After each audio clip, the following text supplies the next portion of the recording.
ഇതാ സാത്താൻ നിങ്ങളെ ഗോതമ്പ് പോലെ പാറ്റാൻ ഉദ്യമിച്ചു. എന്നാൽ നിന്റെ വിശ്വാസം ക്ഷയിക്കാതിരിക്കാൻ ഞാൻ നിനക്ക് വേണ്ടി പ്രാർത്ഥിച്ചു. നീ തിരിച്ചു വന്ന് നിന്റെ സഹോദരരെ ശക്തിപ്പെടുത്തണം. ശിമയോൻ പറഞ്ഞു, കർത്താവെ, നിന്റെ കൂടെ കാരാഗൃഹത്തിലേക്ക് പോകാനും മരിക്കാനും തന്നെയാണ് ഞാൻ തയ്യാറാണ്. അവൻ പറഞ്ഞു, പത്രോസേ, ഞാൻ നിന്നോട് പറയുന്നു, നീ എന്നെ അറിയുകയില്ല എന്ന് 3 പ്രാവശ്യം നിഷേധിച്ചു പറയുന്നതിന് മുമ്പ് ഇന്ന് കോഴി കൂവുകയില്ല. അനന്തരം അവൻ അവരോട് ചോദിച്ചു, ഞാൻ നിങ്ങളെ മടിശീലയോ ഭാണ്ഡമോ ചെരുപ്പോ ഇല്ലാതെ അയച്ചപ്പോൾ നിങ്ങൾക്ക് എന്തിനെങ്കിലും കുറവുണ്ടായോ? അവർ പറഞ്ഞു, ഒന്നിനും കുറവുണ്ടായില്ല. അവൻ പറഞ്ഞു, എന്നാൽ ഇപ്പോൾ മടിശീലയുള്ളവർ അതെടുക്കട്ടെ, അതുപോലെ തന്നെ ഭാണ്ഡവും. വാളില്ലാത്തവൻ സ്വന്തം കുപ്പായം വിറ്റ് വാൾ വാങ്ങട്ടെ.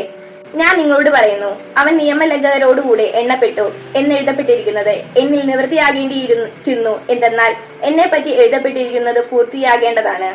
അവർ പറഞ്ഞു, കർത്താവേ, ഇതാ ഇവിടെ 2 വാളുണ്ട്. അവൻ പറഞ്ഞു, മതി. അവൻ പുറത്തു വന്ന് പതിവ് പോലെ ഒലിവുമലയിലേക്ക് പോയി.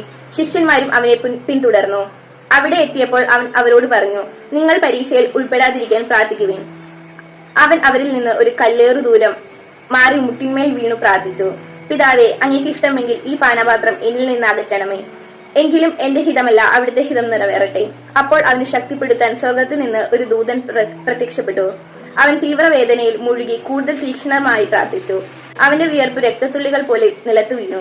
അവൻ പ്രാർത്ഥന കഴിഞ്ഞ് എഴുന്നേറ്റ് ശിഷ്യന്മാരുടെ അടുത്ത് വന്നപ്പോൾ അവർ വ്യസനം നിമിത്തം തളർന്ന് ഉറങ്ങുന്നത് കണ്ടു. അവൻ അവരോട് ചോദിച്ചു, നിങ്ങൾ ഉറങ്ങുന്നതെന്ത്? പരീക്ഷയിൽ അകപ്പെടാതിരിക്കാൻ ഉണർന്നിരുന്ന് പ്രാർത്ഥിക്കുവിൻ. അവൻ ഇത് പറഞ്ഞുകൊണ്ടിരിക്കുമ്പോൾ ഒരു ജനക്കൂട്ടം അവിടെ വന്നു. 12 പേരിൽ ഒരുവനായ യൂദാസാണ് അവരുടെ മുമ്പിൽ നടന്നിരുന്നത്. യേശുവിനെ ചുംബിക്കാൻ അവൻ മുമ്പോട്ട് വന്നു. യേശു അവനോട് ചോദിച്ചു, യൂദാസേ, ചുംബനം കൊണ്ട് നീ മനുഷ്യപുത്രനെ ഒറ്റിക്കൊടുക്കുന്നത് എന്താണ് സംഭവിക്കാൻ പോകുന്നത് എന്ന് കണ്ടപ്പോൾ യേശുവിനോട് കൂടെയുണ്ടായിരുന്നവർ, കർത്താവേ, ഞങ്ങൾ വാളെടുത്ത് വെട്ടട്ടെയോ എന്ന് ചോദിച്ചു. അവരിൽ ഒരുവൻ പ്രധാന പുരോഹിതന്റെ സേവകനെ വെട്ടി അവന്റെ വലത്തു ചെവി ഛേദിച്ചു. അതുകണ്ട് യേശു പറഞ്ഞു, നിർത്തു. അനന്തരം യേശു അവന്റെ ചെവി തൊട്ട് അവനെ സുഖപ്പെടുത്തി. അപ്പോൾ യേശു തനിക്കെതിരായി വന്ന പുരോഹിത പ്രമുഖന്മാരോടും ദേവാലയ സേനാധിപന്മാരോടും ജനപ്രമാണികളോടും പറഞ്ഞു, കവർച്ചക്കാരനെതിരെ എന്ന പോലെ വാളും വടിയുമായി നിങ്ങൾ വന്നിരിക്കുന്നുവോ? ഞാൻ നിങ്ങളോടുകൂടെ എല്ലാ ദിവസവും ദേവാലയത്തിലായിരുന്നപ്പോൾ നിങ്ങൾ എന്നെ പിടിച്ചില്ല. എന്നാൽ ഇത് നിങ്ങളുടെ സമയമാണ്, അന്ധകാരത്തിന്റെ ആധിപത്യവും. അവർ അവനെ പിടിച്ച് പ്രധാനാചാര്യന്റെ വീട്ടിലേക്ക് കൊണ്ടുപോയി. പത്രോസ് അകലെയായി അവനെ അനുഗമിച്ചിരുന്നു. അവർ നടുമുറ്റത്ത് തീ കൂട്ടി അതിനു ചുറ്റും ഇരുന്നപ്പോൾ പത്രോസും അവരോട് കൂടെയിരുന്നു. തീക്കരികെ ഇരുന്നത് കണ്ട് ഒരു പരിചാരിക സൂക്ഷിച്ചു നോക്കിയിട്ട് പറഞ്ഞു, ഇവനും അവനോട് കൂടെയായിരുന്നു. എന്നാൽ പത്രോസ് അത് നിഷേധിച്ച്, സ്ത്രീയെ, അവനെ ഞാൻ അറിയുകയില്ല എന്ന് പറഞ്ഞു. അല്പം കഴിഞ്ഞ് വേറൊരാൾ പത്രോസിനെ കണ്ടിട്ട് പറഞ്ഞു, നീയും അവരിൽ ഒരുവനാണ്.